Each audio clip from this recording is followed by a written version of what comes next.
সময়টা ছিল দুপুরবেলা। রোদের আলোতে মক্কা নগরী ঝিকিমিকি করছিল। এমন সময় রাসূলুল্লাহ সাল্লাল্লাহু আলাইহি ওয়াসাল্লাম কাবা শরীফের সামনে কায়াম করে নামাজরতে ছিলেন। কোলাহলে নয়, নীরবভাবে তিনি রবের দিকে মনোযোগ দিলেন। অথচ দূরে দু একটা ছায়া তাদের কাণ্ড কারখানা শুরু করেছিল। আবু জাহেল, উতবা, সাইবা ও মুগিরা সহ কিছু লোক মসজিদের পার্শ্ববর্তী স্থানে দাঁড়িয়ে নবীর দিকে হেঁটে হেঁটে ছুঁচো মন্তব্য করতে লাগল। আবু জাহেল তাদের উদ্দেশ্যে কটাক্ষ করে বলল, চলো মোহাম্মদকে একটু লজ্জা দিই, দেখি সে কেমন প্রতিক্রিয়া দেখায়। তারপর তারা এমন এক কৌশল নিল, একটি ঘোড়ার মতোই বিকল পচা গন্ধযুক্ত বুটের নাড়িভুড়ি কাঁধে নিয়ে সামনে এলো। রাসূল সেজদায় গেলে তারা চেপে নাড়িভুড়িটা নবীর কাঁধের ওপর পরিয়ে দিল। গন্ধটি দ্রুত চারিদিকে ছড়িয়ে পড়ল। তারা একটু দূরে সরে গিয়ে অপেক্ষা করতে লাগলো দেখার জন্য যে নবীর সঙ্গে কি হবে। এইসব দেখে রাসূলের ছোট কন্যা হযরত ফাতিমা রাদিয়াল্লাহু তাআলা আনহা তৎক্ষণাৎ দৌড়ে এসে বাবার নিকট পৌঁছান। তখন তার বয়স ৮-৯ বছরের মতো। তিনি দ্রুত নিতম্বের উপর চাপানো উটের নাড়িভুড়িগুলো সরিয়ে ফেললেন এবং বুঝলেন বাবার কক্ষে অমার্জিত অবমাননা হয়েছে। চোখ ভরে কাঁদতে কাঁদতে তিনি আল্লাহর কাছে আর্জি জানালেন, ইয়া রাব্বাল আলামিন, যাহারা আমার নিরপরাধ বাবাকে এভাবে সম্মানহানি করেছে তাদেরকে ধ্বংস করো। অবশ্যই কথাগুলো আবু জেহেলের কানে পৌঁছল। তিনি ক্রোধে চেঁচিয়ে বললেন, দেখো, যেমন পিতা তেমন কন্যা, যদি কখনো ফাতিমাকে পাই তাও তাকে শাস্তি দিতে হবে। এরপর ফাতেমা নবীর হাত ধরে বাড়ি ফিরে গেলেন, আর ঘটনা তাকে বহু কষ্ট দিল। কিছুদিন পরে অন্য একদিন ফাতেমা রাস্তায় যাচ্ছিলেন। ঠিক সেই পথেই আবু জেহেল কর্ণপাত করে দাঁড়ালেন। তিনি অশ্লীল গালি দিয়ে ফাতেমাকে আঘাত করতে থাকলেন। প্রবল রাগে হঠাৎ তিনি ফাতেমার গালে ঘুষি মারলেন। এত জোরে মারেন যে আঙুলের ছাপ দীর্ঘ সময়ের জন্য দেখা গেল। কাঁদতে কাঁদতে ফাতেমা বাড়ি এসে পুরো ঘটনাটি নবীর সামনে খুলে বললেন। রাসূলুল্লাহ সাল্লাল্লাহু আলাইহি ওয়াসাল্লাম মৃদুকণ্ঠে বললেন, হে ফাতিমা, আবু জেহেল অত্যন্ত প্রভাবশালী, সে সরাসরি মোকাবিলার যোগ্য নয়। আমি মক্কায় ইসলাম প্রচার করছি, তাই অনেক স্বজনই আমার বিরুদ্ধে। এ অবস্থায় আমি তাকে প্রকাশ্যে প্রতিহত করতে পারবো না। তুমি বরং আবু সুফিয়ানের কাছে যাও, তিনি বিচক্ষণ, ন্যায়পরায়ণ এবং সঠিক সিদ্ধান্ত নিতে পারবেন। ফাতেমা রাদিয়াল্লাহু তাআলা আনহা তখন জোরে জোরে আবু সুফিয়ানের দরজায় গেলেন এবং সম্পূর্ণ ঘটনা ব্যাখ্যা করলেন। আবু সুফিয়ান এই কথা শুনে রাগে লাল হয়ে উঠলেন। তিনি কণ্ঠ উঁচু করে চিৎকার করে বললেন, আবু জেহেলের এত বড় সাহস, কুরাইশ বংশের কিশোরীর গায়ে হাত দিয়েছে! আবু জেহেল কি ভুলিয়ে দিয়েছে কুরাইশ বংশের কিশোরীর গায়ে হাত দেওয়া একটি জঘন্যতম অপরাধ? সে নিজেও কুরাইশ বংশের পুরুষ হয়ে কি করে কুরাইশ বংশের একজন কিশোরীর গায়ে হাত দিল? অতঃপর আবু সুফিয়ান ফাতেমাকে নিয়ে আবু জেহেলের বাড়ির দিকে আসলেন। ওই সময় আবু জেহেল বাড়িতে কয়েকজন প্রভাবশালী আরব নেতাদের নিয়ে বৈঠক করছিল। আবু সুফিয়ান সেখানে এসে আবু জেহেলকে জিজ্ঞেস করলেন, তুমি কি ফাতেমাকে থাপ্পড় মেরেছ? আবু জেহেল কোনো কথা বলল না, সে মাথা নিচু করে দাঁড়িয়ে রইল। আবু সুফিয়ান ফাতেমাকে বলল, ফাতেমা, তোমাকে আবু জেহেল যেভাবে থাপ্পড় মেরেছে তুমি ঠিক সেইভাবে তার গালে একটি থাপ্পড় মারো। ফাতেমা রাদিয়াল্লাহু তাআলা আনহার কোমল হৃদয়ে মমতা এবং ভালোবাসায় ভরা। তিনি আবু জেহেলকে থাপ্পড় মারলেন না, কিন্তু আবু সুফিয়ানও তাকে ছেড়ে দেওয়ার পাত্র না। আবু সুফিয়ান এবার অনেক জোরে আবু জেহেলের গালে একটি থাপ্পড় মারলেন এবং আবু জেহেলকে বললেন, হে আবু জেহেল, আজকের পর থেকে যদি শুনি কুরাইশ বংশের কোনো মহিলার গায়ে তুমি হাত দিয়েছ, তাহলে এর চেয়েও তোমাকে কঠিন শাস্তি পেতে হবে। অতঃপর ফাতেমা রাদিয়াল্লাহু তাআলা আনহা বাড়িতে ফিরলেন এবং নবীজিকে সমস্ত ঘটনা খুলে বললেন। নবীজি সমস্ত ঘটনা শোনার পর দুই হাত তুলে আল্লাহর দরবারে বললেন, হে রব্বুল আলামিন, তুমি আবু সুফিয়ানের হৃদয় আলো দিয়ে পরিপূর্ণ করে দাও। হয়তোবা নবীজির এই দোয়ার বরকতেই আবু সুফিয়ান পরবর্তীতে ইসলাম গ্রহণ করেছিলেন। একদিন ফজরের নামাজের পর ফাতেমা রাদিয়াল্লাহু তাআলা আনহা খেয়াল করে দেখলেন তার মা খাদিজা অঝোরধারায় কাঁদছেন। হযরত ফাতেমা রাদিয়াল্লাহু তাআলা আনহা তার মায়ের নিকট গিয়ে বসলেন এবং তার মায়ের কান্না থামানোর চেষ্টা করলেন, কিন্তু খাদিজা রাদিয়াল্লাহু তাআলা আনহার কান্না যেন কিছুতেই থামছে না। ছোট্ট ফাতেমা রাদিয়াল্লাহু তাআলা আনহা যখন তার মায়ের কান্না থামাতে পারলেন না, তিনি তার বাবার খোঁজে বের হলেন। তিনি গিয়ে দেখলেন কাবার সামনে নবীজি বসে জিকির করছেন। ফাতেমা রাদিয়াল্লাহু তাআলা আনহা নবীজির কাছে গিয়ে বললেন, আব্বাজান, ফজরের পর থেকে মা প্রচণ্ড কান্না করছে এবং কিছুতেই তার কান্না থামছে না। আমি অনেক চেষ্টা করেছি তার কান্না থামানোর জন্য, কিন্তু মা কারো কোনো কথা শুনছে না। ছোট্ট মেয়ে ফাতেমার মুখে এমন কথা শোনার পর নবীজি আর দেরি করলেন না। তিনি ফাতেমাকে নিয়ে বাড়িতে আসলেন এবং খাদিজার কাছে গিয়ে বসলেন। খাদিজা রাদিয়াল্লাহু তাআলা আনহা বললেন, ইয়া রাসূল আল্লাহ, আমি কবরের কথা চিন্তা করে কাঁদছি। আমি অনুভব করতে পারছি আমার সময় মনে হয় শেষ হয়ে এসেছে। অন্ধকার কবরে আমি কিভাবে থাকব, যেখানে কোনো সঙ্গী সাথী নেই? সেই কবরের কথা চিন্তা করে আমি আমার কান্না থামাতে পারছি না। রাসূলুল্লাহ সাল্লাল্লাহু আলাইহি ওয়াসাল্লাম বললেন, খাদিজা, তুমি চিন্তা করিও না। আল্লাহ রাব্বুল আলামিন তোমাকে নিজেই সালাম দিয়েছেন। সেই মহান আল্লাহ রাব্বুল আলামিন তোমার কবরের আযাব মাফ করে দেবেন। নবীজি এমন সান্ত্বনা দিয়ে খাদিজার কান্না থামানোর চেষ্টা করলেন। তারপরেও খাদিজার কান্না থামছে না। তিনি ছোট্ট বাচ্চার মতো ফুপিয়ে ফুপিয়ে কাঁদছেন। হযরত খাদিজা রাদিয়াল্লাহু তাআলা আনহা বললেন, ইয়া রাসূল আল্লাহ, আপনার সঙ্গে আমি 25টি বছর সংসার করেছি। কোনোদিন কোনো জিনিসের জন্য আপনার কাছে জেদ করিনি। আপনি যা দিয়েছেন তাই নিয়ে আমি সন্তুষ্ট ছিলাম। আজকে আপনার কাছে আমি 3টি জিনিস চাইব, আপনি কি আমাকে দিবেন? নবীজি অশ্রুভরা নয়নে খাদিজার দিকে তাকিয়ে আছেন এবং কোমল কণ্ঠে খাদিজাকে বললেন, হে খাদিজা, তুমি বলো কি চাও? আমি আমার জীবনের বিনিময়ে হলেও তোমার আবদার পূরণ করার চেষ্টা করব।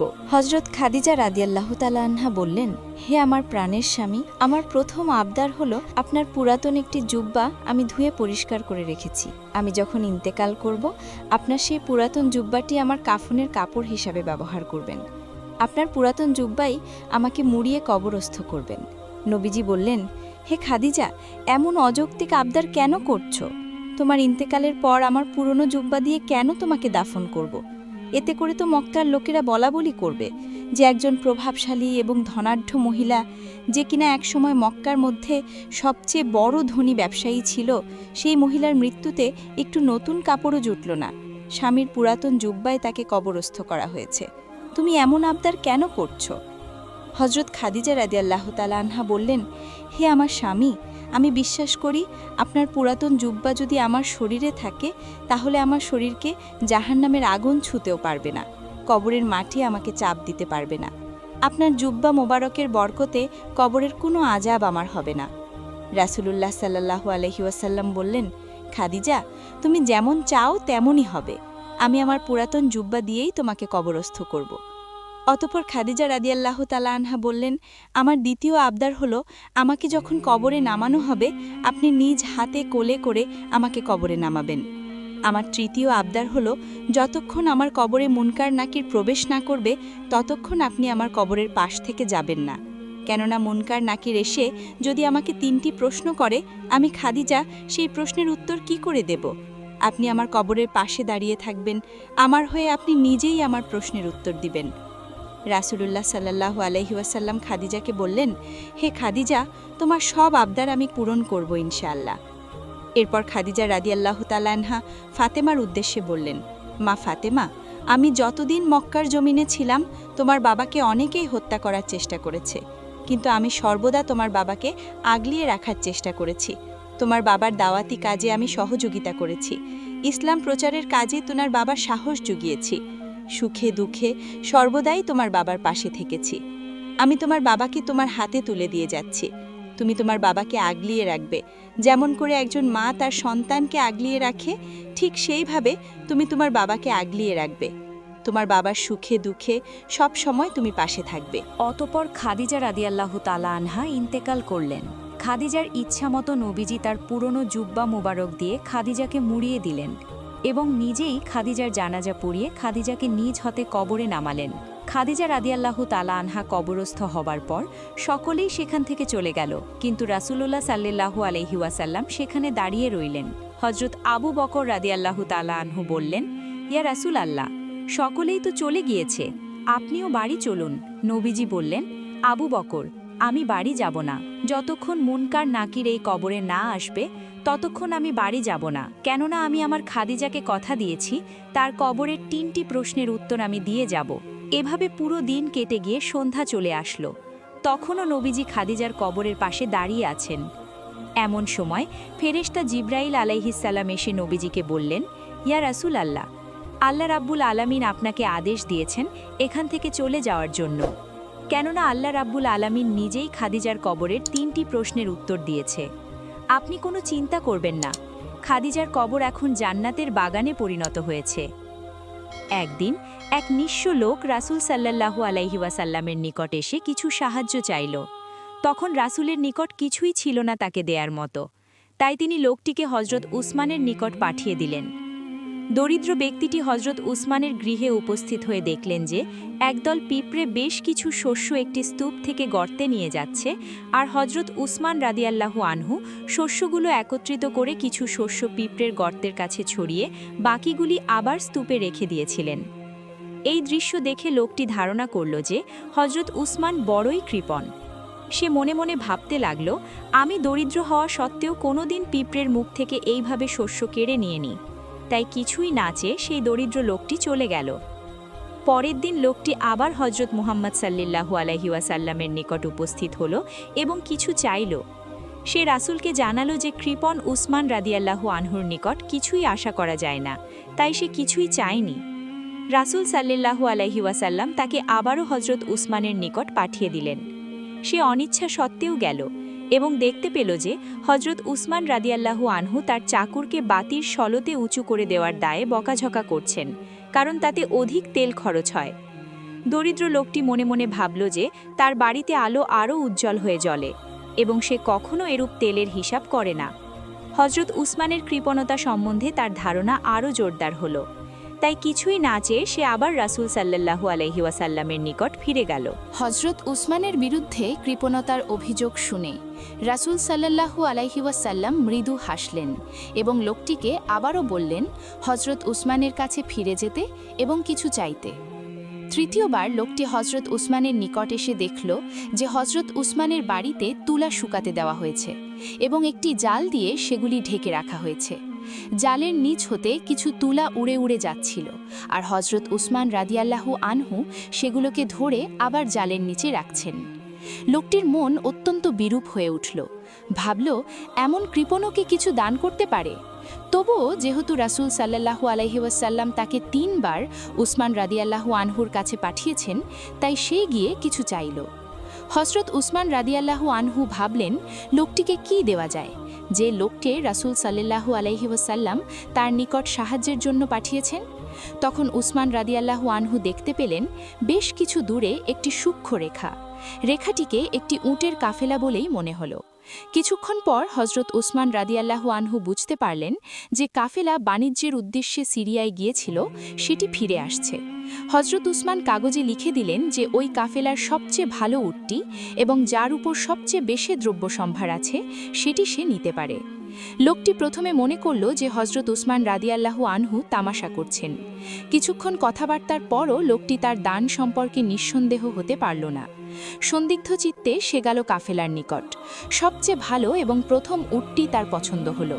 সেটি সে নিতে চাইল এবং কাফেলার পরিচালক অনুমতি দিল তা নেওয়ার জন্য। কিন্তু মরুভূমিতে চলাকালে প্রথম উটটিকে কাফেলা হতে সরিয়ে নেওয়া সহজ নয়। সবগুলি উটই প্রথমটিকে অনুসরণ করল। কাফেলার পরিচালক তখন লোকটিকে বলল যে আস্তানায় ফিরে যাওয়ার পর উটটি দেওয়া হবে। হযরত উসমানের নিকট খবর দেওয়া হলো যে একটি উটকে কাফেলা হতে সরিয়ে নেওয়া সম্ভব হয়নি, তাই তখন তার নির্দেশ পালন করা হয়নি। খবর শুনে হযরত উসমান রাদিয়াল্লাহু আনহু বললেন, হয়তো আল্লাহর ইচ্ছা এই যে কাফেলার সবগুলি উটই লোকটি পাবে। তারপর তিনি কাফেলার পরিচালককে নির্দেশ দিলেন যে সবগুলি উটই যেন লোকটিকে দেওয়া হয়। লোকটি তো বিস্ময়ে অবাক, অত বড় কৃপণের কিভাবে এত বড় দান করা সম্ভব হলো।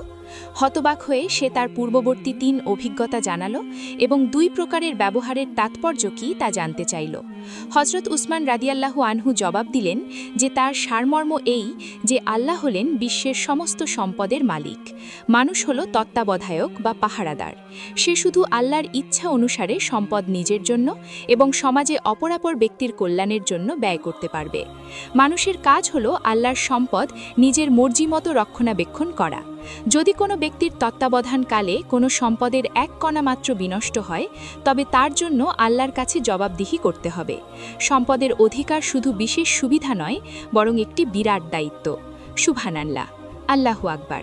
একদা মহানবী হযরত মুহাম্মদ সাল্লাল্লাহু আলাইহি ওয়াসাল্লাম একজন সাহাবীর প্রয়োজন মেটানোর জন্য এক ইহুদির কাছ থেকে ঋণ নেন। ঋণ গ্রহণের সময় কথা ছিল সঠিক সময়ের মধ্যে ঋণ ফেরত দিতে হবে। তাই নবীজি সাল্লাল্লাহু আলাইহি ওয়াসাল্লাম সেই ইহুদিকে একটি তারিখের কথা বললেন, যে তারিখে তিনি ঋণ ফেরত দেবেন। এই ঘটনার কিছুদিন পর একদিন নবীজি সাল্লাল্লাহু আলাইহি ওয়াসাল্লাম সাহাবীদেরকে নিয়ে একটি জানাজা থেকে ফিরছিলেন। তখন তার সাথে ছিলেন হজরত আবু বকর এবং ওমর রাদিয়াল্লাহু তাআলা আনহুর মতো মহান সাহাবী। ঠিক সেই সময় ওই ইহুদি লোকটি নবীজি সাল্লাল্লাহু আলাইহি ওয়াসাল্লামের গলার চাদর ধরে রাগত স্বরে এবং অভদ্র ভাষায় বলল, ও মুহাম্মদ, আমার কাছ থেকে যে ঋণ নিয়েছিলে সেই অর্থ কোথায়? আমি তো তোমার পরিবারকে চিনি, ঋণ নিলে তোমাদের আর কোনো খবর থাকে না। নবীজি সাল্লাল্লাহু আলাইহি ওয়াসাল্লাম ছিলেন মদিনা রাষ্ট্রের রাষ্ট্রপ্রধান। তার কথায় সাহাবীরা নিজেদের জীবন পর্যন্ত দিয়ে দিতে পারেন। তিনি যদি সাহাবীদেরকে একটু ইশারা দেন, তাহলে সাহাবীরা তার গর্দন উড়িয়ে ফেলবেন। নবীজি সাল্লাল্লাহু আলাইহি ওয়াসাল্লামকে সবার সামনে এত বড় অপমান করা হলো, অথচ ঋণ পরিশোধের যে তারিখ দেওয়া হয়েছিল সেটা এখনও বাকি আছে। ওমর রাদিয়াল্লাহু তাআলা আনহু তিনি সহ্য করতে পারলেন না। তার স্বভাবজাত সেই বিখ্যাত উক্তি করলেন, ইয়া রাসূলাল্লাহ, আপনি অনুমতি দেন, আমি তার দেহ থেকে মাথা বিচ্ছিন্ন করে ফেলি। নবীজি সাল্লাল্লাহু আলাইহি ওয়াসাল্লাম এই ক্ষেত্রে যেমন ক্ষমতাবান ছিলেন, তেমনি তিনি ন্যায়পরায়ণও ছিলেন। লোকটি যেভাবে মহানবী সাল্লাল্লাহু আলাইহি ওয়াসাল্লামের চাদর ধরে অপমান করেছে, মহানবী চাইলে লোকটিকে শাস্তি দিতে পারতেন, কিন্তু তিনি উল্টো ওমর রাদিয়াল্লাহু তাআলা আনহুকে বললেন, ওমর, তোমার কাছে তো উত্তম ব্যবহার আশা করা যায়, তুমি এইভাবে না বলে বরং আমাকে বলতে পারতে আপনি তার ঋণ পরিশোধ করুন, কিংবা ইহুদি লোকটাকে বলতে পারতে যে আপনি সুন্দরভাবে ঋণের কথা বলতে পারতেন। অসুন্দরের জবাব সুন্দর দ্বারা, অউত্তমের জবাব কিভাবে উত্তম দ্বারা দিতে হয় সেটা নবীজি সাল্লাল্লাহু আলাইহি ওয়াসাল্লাম ওমর রাদিয়াল্লাহু তাআলা আনহু সহ উপস্থিত সাহাবীদেরকে শিখালেন। অতঃপর রাসূল সাল্লাল্লাহু আলাইহি ওয়াসাল্লাম ওমর রাদিয়াল্লাহু তাআলা আনহুকে নির্দেশ দিলেন, ওমর, যাও তার সাথে এবং তাকে তার ঋণ পরিশোধের পর আরও ৩২ কেজি খেজুর দিও, কারণ তুমি তাকে ভয় দেখিয়েছ। ওমর রাদিয়াল্লাহু তাআলা আনহু ইহুদিকে সাথে নিয়ে গেলেন এবং তাকে তার প্রাপ্য ঋণ প্রদান করলেন এবং সাথে আরও ৩২ কেজির মতো খেজুর দিলেন। এমন ঘটনার পর ইহুদি তো অবাক। একই তো সে সময়ের আগেই পাওনা দাবি করেছে, তার উপরে সবার সামনে নবীজি সাল্লাল্লাহু আলাইহি ওয়াসাল্লামকে অপমান করেছে। তদুয়া নবীজি সাল্লাল্লাহু আলাইহি ওয়াসাল্লাম তাকে তার পাওনা দিলেন এবং সাথে দিচ্ছেন আরও ৩২ কেজি খেজুর। তাই সেই ইহুদি জিজ্ঞাসা করল, অতিরিক্ত এগুলো কেন? ওমর রাদিয়াল্লাহু তাআলা আনহু বললেন, কারণ আমি তোমাকে হুমকি দিয়েছি, সেটার কাফফারা হিসাবে নবীজি সাল্লাল্লাহু আলাইহি ওয়াসাল্লাম এগুলো দিতে বললেন। এই কথা শুনে লোকটি বলল, ওমর, তুমি কি জানো আমি কে? ওমর রাদিয়াল্লাহু তাআলা আনহু বললেন, না, আমি জানি না তুমি কে। লোকটি বলল, আমি যায়েদ ইবনে সুন্না। তার নাম শুনে ওমর রাদিয়াল্লাহু তাআলা আনহুর চক্ষু যেন চড়ক গাছ। যায়েদ ইবনে সুন্না মদিনার সেই বিখ্যাত ইহুদি রাবাই। ওমর রাদিয়াল্লাহু তাআলা আনহু তার নাম জানতেন, কিন্তু তিনি যে ওই ব্যক্তি সেটা তিনি জানতেন না। যায়েদ ইবনে সুনা বললেন, হ্যাঁ, আমি সেই ইহুদি রাবাই। আমাদের ধর্মগ্রন্থ অনুযায়ী মোহাম্মদের নবী হবার প্রমাণের যত ভবিষ্যৎবাণী পাওয়া যায় সবগুলোই আমি তার মধ্যে পেয়েছি। শুধু দুটো বিষয়ের পরীক্ষা করার বাকি ছিল। সেই দুটো ছিল, মোহাম্মদকে কেউ রাগালে তিনি সহনশীলতা দেখাবেন। কোনো মূর্খ তার কাছে এসে মূর্খের মতো আচরণ করলে তিনি বরং সেই মূর্খের সাথে ভালো আচরণ করবেন। অর্থাৎ তিনি মন্দের জবাব ভালোর মাধ্যমে দেবেন এবং অনুত্তমের জবাব তিনি উত্তমের মাধ্যমে দেবেন। যায়েদ ইবনে সুনা নবীজি সাল্লাল্লাহু আলাইহি ওয়াসাল্লামের মধ্যে সেই দুটো গুণই এবার দেখতে পেলেন। তিনি নবীজি সাল্লাল্লাহু আলাইহি ওয়াসাল্লামকে রাগানো সত্ত্বেও নবীজি সাল্লাল্লাহু আলাইহি ওয়াসাল্লাম তার সাথে রাগ করেননি। উল্টো তার পাওনা অর্থের বিনিময়ে তাকে বেশি দিয়েছেন। এবার যায়েদ ইবনে সুনা বললেন, ওমর, তুমি সাক্ষী থাকো, আমি আল্লাহকে আমার রব হিসেবে, ইসলামকে আমার ধর্ম হিসেবে এবং মোহাম্মদ রসুলুল্লাহ সাল্লাল্লাহু আলাইহি ওয়াসাল্লামকে আমার নবী হিসেবে মেনে নিলাম। আমার অনেক সম্পদ আছে, আমি আমার অর্ধেক সম্পদ ইসলামের পথে দান করে দিলাম। হজরত আবু হুরায়রা রাদিয়াল্লাহু আনহু থেকে বর্ণিত, তিনি বলেন, একদা আমরা রসুল করিম সাল্লাল্লাহু আলাইহি ওয়াসাল্লামের দরবারে বসেছিলাম। তখন হঠাৎ এক ব্যক্তি সেখানে এসে উপস্থিত হল। তার পরিধেয় বস্ত্র ছিল সাদা ধপধপে এবং চুলগুলি ছিল কৃষ্ণবর্ণের। তার মধ্যে ভ্রমণের কোনো চিহ্ন তথা ধুলাবালি বা ক্লান্তির কোনো কিছুই ছিল না। আমাদের মধ্যে কেউ তাকে চিনতাম না। সে এখানে এসেই রসুল সাল্লাল্লাহু আলাইহি ওয়াসাল্লামের উভয় জানুর ওপর তার হাতগুলো রেখে তাকে প্রশ্ন করতে শুরু করলেন। প্রথমেই সে জিজ্ঞেস করলেন, হে মোহাম্মদ সাল্লাল্লাহু আলাইহি ওয়াসাল্লাম, আমাকে বলুন ইসলাম কাকে বলে? তার সে প্রশ্ন শুনে মোহাম্মদ সাল্লাল্লাহু আলাইহি ওয়াসাল্লাম বললেন, ইসলামের মূল বিষয় হল ইবাদতের উপযুক্ত একমাত্র আল্লাহ এবং মোহাম্মদ সাল্লাল্লাহু আলাইহি ওয়াসাল্লাম তার সত্য রসুল, এই কথা বিশ্বাস করে নামাজ পড়া, জাকাত আদায় করা, রমজানের রোজা রাখা এবং সামর্থ্য থাকলে হজব্রত পালন করা। রসুলুল্লাহ সাল্লাল্লাহু আলাইহি ওয়াসাল্লামের বক্তব্য শুনে উক্ত ব্যক্তি বললেন, ইয়া রাসূলাল্লাহ, আপনি সত্য বলেছেন। আসহাবে রাসূলরা বর্ণনা করেন, আমরা অবাক বিষয় লক্ষ্য করছিলাম যে আগন্তুক ব্যক্তি কোনো বিষয়ে রাসূল সাল্লাল্লাহু আলাইহি ওয়াসাল্লামকে প্রশ্ন করছে, অথচ রাসূল পাক সাল্লাল্লাহু আলাইহি ওয়াসাল্লাম তার প্রশ্নের উত্তর দেবার পর সে তার সত্যতা অনুমোদন করছে। এর অর্থ এ বিষয়ে সে পূর্ব হতেই অবগত। ব্যাপারটি আমাদের নিকট খটকা লাগলো। তারপর তিনি পুনরায় প্রশ্ন করলেন, আমাকে বলুন, ঈমান কাকে বলে? রাসূল সাল্লাল্লাহু আলাইহি ওয়াসাল্লাম উত্তরে বললেন, ঈমান হলো তুমি আল্লাহর উপর বিশ্বাস স্থাপন করো, তার ফেরেশতা, কিতাব, সমস্ত আম্বিয়াদের, কিয়ামতের পুনরুত্থান এবং ভালো মন্দ তাকদীরের উপর নির্ভরশীল এই বিষয়ের উপর। তখন সে ব্যক্তিও রাসূল সাল্লাল্লাহু আলাইহি ওয়াসাল্লামের উত্তর শুনে এবারও তিনি বললেন, আপনি সত্য বলেছেন। সে পুনরায় জিজ্ঞেস করল, ইহসান কাকে বলে? তার সেই প্রশ্ন শুনে রাসূল সাল্লাল্লাহু আলাইহি ওয়াসাল্লাম বললেন, এমনভাবে আল্লাহ তাআলার ইবাদত করো যেন তাকে তুমি দেখছো। এতটা সম্ভব না হলে অন্তত আল্লাহ তাআলা তোমাকে দেখছেন মনে মনে এ খেয়াল করে আল্লাহ তাআলার ইবাদত করো। তখন ওই ব্যক্তি বলল, ইয়া রাসূলাল্লাহ, আপনি সত্য বলেছেন। শেষবারের মতো তিনি জিজ্ঞেস করলেন, কিয়ামত কখন আসবে? তিনি উত্তর দিলেন, এই বিষয়ে প্রশ্নকারীর চেয়ে বেশি আমার জানা নেই। আগন্তুক ব্যক্তি এবার বললেন, কিয়ামতের নিদর্শনগুলো বর্ণনা করুন। আল্লাহর রাসূল সাল্লাল্লাহু আলাইহি ওয়াসাল্লাম বললেন, দাসদাসীরা তাদের মনিব জন্ম দিতে শুরু করবে, অভিজাত পরিবারে দাসী রাখার রেওয়াজ চালু হয়ে যাবে এবং তাদের গর্ভে যে সন্তান জন্মগ্রহণ করবে পিতৃ বিবেচনায় তাদেরকে শাহজাদা শাহজাদি হিসেবে গ্রহণ করা হবে, অথচ তাদের মাতা হবে দাসী। মোট কথা, ভোগ বিলাসের প্রবণতা বৃদ্ধি পাবে। রাসূল করিম সাল্লাল্লাহু আলাইহি ওয়াসাল্লামের উক্ত বক্তব্যের অর্থ এও হতে পারে যে সন্তানেরা মাতা পিতার অবাধ্য হবে, তাদের সাথে এমনভাবে কথাবার্তা বলবে যে তারা ঘরের দাসী। যাই হোক, অতঃপর তিনি কিয়ামতের অন্যান্য আলামত বর্ণনা করে বললেন, বিত্তহীন, অভুক্ত ও রাখাল শ্রেণীর লোকেরা এত সম্পদের মালিক হবে যে তারা সুউচ্চ ভবনাদি নির্মাণ করবে। অতঃপর আগন্তুক ব্যক্তি অদৃষ্ট হয়ে গেলেন। তখন রাসূল সাল্লাল্লাহু আলাইহি ওয়াসাল্লাম সাহাবাদের বললেন, তাকে ডেকে আনো, কিন্তু তাকে আর কোথাও খুঁজে পাওয়া গেল না। অতঃপর হযরত ওমর রাদিয়াল্লাহু আনহু বললেন, কিছুক্ষণ পর রাসূল সাল্লাল্লাহু আলাইহি ওয়াসাল্লাম আমাকে জিজ্ঞেস করলেন, তুমি কি জানো ওই প্রশ্নকারী ব্যক্তিটা কে? আমি বললাম, আল্লাহ এবং তার রাসূল ভালো জানেন। রাসূল সাল্লাল্লাহু আলাইহি ওয়াসাল্লাম বললেন, তিনি হলেন হযরত জিবরাইল আলাইহিসসালাম। তিনি ছদ্মবেশে তোমাদের দ্বীনের কথা বলতে এসেছিলেন। রাসূল সাল্লাল্লাহু আলাইহি ওয়াসাল্লামের পুরো জীবনটাই এমন অসংখ্য উদাহরণ দিয়ে পরিপূর্ণ। আমাদের জন্মসূত্রে যারা মুসলিম, সেগুলো সঠিকভাবে অনুসরণ করতে পারলে পৃথিবীর অনেক কিছুই পাল্টে যেত।